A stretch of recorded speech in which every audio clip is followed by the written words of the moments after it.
प्रभु श्री राम भारत और भारतीयता की आत्मा है, गजेंद्र सोलंकी। प्रभु श्री राम भारत और भारतीयता की आत्मा है, गजेंद्र सोलंकी। पुरखों के त्याग और बलिदान के बल देखे सपने का सच होना है अयोध्या धाम में राम मंदिर निर्माण। प्रभु श्री राम लोक चेतना के स्वर हैं, जल्स कुमार अनुपम। कला संकुल संस्कार भारती के अमर्त्य साहित्य कला संवाद के चौथे भाग का आयोजन संस्कार भारती के केंद्रीय कार्यालय के सभागार में अयोध्या धाम में प्रभु श्री राम के स्थापित होने को समर्पित था। इस संवाद के आमंत्रित मुख्य अतिथि हिंदी के प्रख्यात कवि एवं गीतकार गजेंद्र सोलंकी रहे। कार्यक्रम की विधिवत शुरुआत आमंत्रित मुख्य अतिथि के संस्कार भारती के कार्यालय प्रमुख और अखिल भारतीय कार्यकारिणी सदस्य अशोक तिवारी और कार्यक्रम संयोजक जल्स कुमार अनुपम ने दीप प्रज्वलन के साथ किया। इस अवसर पर मुख्य अतिथि का स्वागत स्मृति चिन्ह देकर किया गया। अमर्त्य साहित्य कला संवाद के इस भाग में रम्य राम युवा कवि सम्मेलन का आयोजन हुआ, जिसमें युवा कवि के रूप में दास आरोही, आनंद अंबेडकर विश्वविद्यालय से सुमेधा शर्मा, कवि विशाल, कौशल गोंडवी, सूर्य प्रकाश, मोहिनी राय, धर्मवीर, धर्म, नेहा शुक्ल, लक्ष्मी प्रियाश्री दिल्ली विश्वविद्यालय से और रिद्धि नैनवाल से अपनी अपनी प्रभु श्री राम को समर्पित रचनाओं से सम्मा बांध दिया। इस मौके पर बोलते हुए गजेंद्र सोलंकी ने कहा कि प्रभु श्री राम भारत और भारतीयता की आत्मा है। संकल्प से सब होता है। यह मंदिर निर्माण भी संकल्प की देन है। अयोध्या धाम में श्री राम के पुनः मंदिर निर्माण भारत की भविष्य को तय करने वाला होगा। भारत विश्व गुरु के पद पर प्रभु श्री राम की नैतिक शिक्षा से स्थापित होते हुए चहुं ओर दिख रहा है। इस मौके पर बोलते हुए कार्यक्रम संयोजक जल्स कुमार अनुपम ने कहा कि प्रभु श्री राम लोक चेतना के स्वर हैं। लोक में जन्म से लेकर मोक्ष तक प्रभु श्री राम ही आदर्श के रूप में सदैव से स्थापित रहे हैं और आगे भी रहेंगे। प्रभु श्री राम का मंदिर अयोध्या जी बने, इसके लिए 500 वर्षों से हमारे पुरखों ने अपने त्याग और बलिदान के बल पर एक सपना देखा था, जो अब पूरा हो रहा है। ये सबके लिए गर्व और गौरव की बात है। इस मौके पर बोलते हुए संस्कार भारती के अखिल भारतीय कार्यकारिणी सदस्य इस मौके पर संघ के वरिष्ठ प्रचारक बांकेलाल गौड़ भी उपस्थित रहे। इस अवसर पर दिल्ली विश्वविद्यालय और जवाहरलाल नेहरू विश्वविद्यालय के युवाओं की भारी भीड़ देखने को मिली। इस कार्यक्रम में मंच संचालन ऋतु और भूपेंद्र ने किया। साथ ही कार्यक्रम का सह संयोजन भूपेंद्र कुमार भगत और उमेश गुप्ता ने किया।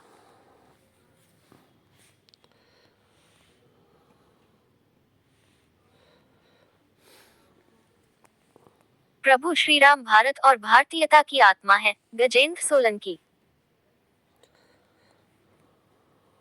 तुलसीदास का लिखा हुआ एक गीत पढ़ा था और आज मेरा ये सौभाग्य है कि मैं आपके सामने अपना लिखा हुआ एक गीत प्रस्तुत कर रही हूँ। शुरू कि राधिका अगर नहीं कृष्ण कैसे बने, राधिका अगर नहीं कृष्ण कैसे बने, पार्वती के बिना शंभु कैसे सजे, पार्वती के बिना शंभु कैसे सजे, प्रकृति का नियम है सरल दोस्तों।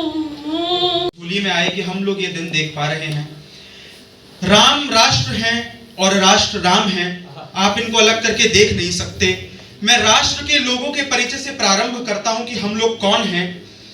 तेजस्वी और धैर्य धीर के नित सच्चे अनुगामी हम, तेजस्वी और धैर्य धीर के नित सच्चे अनुगामी हम, काम क्रोध मद लोभ रहित विषय रहित निष्कामी हम, नित धर्म अर्थ व काम मोक्ष के पथ के अमर विजेता हम, नित धर्म अर्थ व काम मोक्ष के पथ के अमर विजेता हम, पशु के भीतर मानवता भरने वाले जगत प्रणेता हम, उस महाकाल के बुद्ध बनाने को हम युद्ध लड़ा करते हैं, खुद से खुद को बुद्ध बनाने को है, नरहित हरिक युद्ध बिताने को हम शत्रु की मक्कारी तज कर प्रथम दुलारा करते हैं, यदि फिर भी नीच न माने तो फिर शीश। देखिए, हमारे जो युवा कवि हैं जो लिखने का प्रयास कर रहे हैं और लिख भी रहे हैं, अच्छा लिख रहे हैं। आपने देखा कि उनका शिल्प बहुत अच्छा है, भाषा संस्कार बहुत अच्छा है, प्रस्तुति बहुत अच्छी है, सभी ने बहुत अच्छी तरीके से। और अवसर ऐसा है, भगवान श्री राम जी के मंदिर का निर्माण या प्राण प्रतिष्ठा का ये अवसर है। इस अवसर पर अपने शब्द और भावनाओं की अभिव्यक्ति कविताओं के माध्यम से उन्होंने दी है। तो ये चेतना जो है, काव्य चेतना, वो जब समय काल परिस्थिति के साथ में मतलब एक साथ मिल जाती है तो उसका एक प्रभाव अलग तरीके से आता है। तो इसमें आज आपको साहित्यिक भी वो मिला रस, और उसके अलावा धार्मिक विषय भी उसमें आए।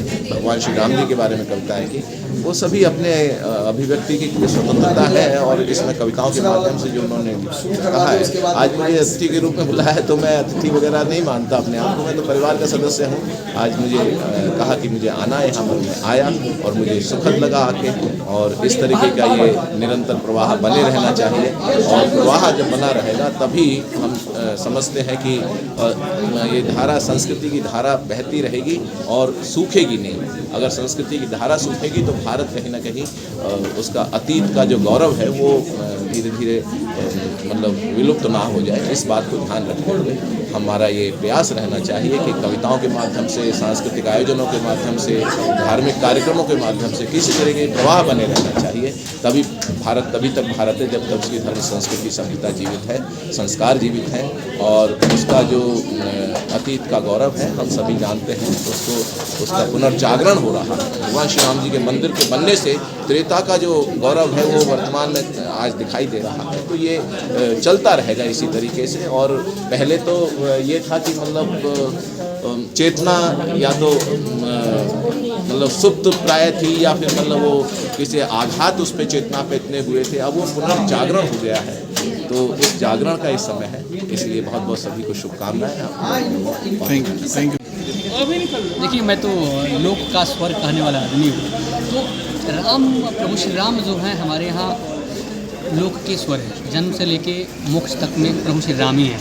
हमारे यहाँ गांव के लोग अयोध्या नहीं कहते, वो अयोध्या जी कहते हैं। हम उस संस्कृति से आते हैं। तो पूरा देश का, पूरा विश्व भी राममय है, और हम लोग भी अपने अपने तरीके से इस उत्सव को मना रहे हैं। इस उत्सव में जो गिलहरी वाली जो भूमिका होती है, जो हम कर सकते हैं, वो हम अपने आराध्य के लिए कर रहे हैं कि वो 500 वर्षों का जो हमारे पुरखों का जो त्याग है, तपस्या है, बलिदान है, और जिसकी परिणति के रूप में यह मंदिर बन रहा है, इसके लिए इस पर तो बात करते करते कभी आंखें सजल हो जाती हैं। लेकिन यही कहेंगे कि सच में यह गौरवशाली क्षण है, गौरवपूर्ण क्षण है, जो पूरा देश इस समय राममय हो रहा है। बहुत बहुत धन्यवाद आप सबको।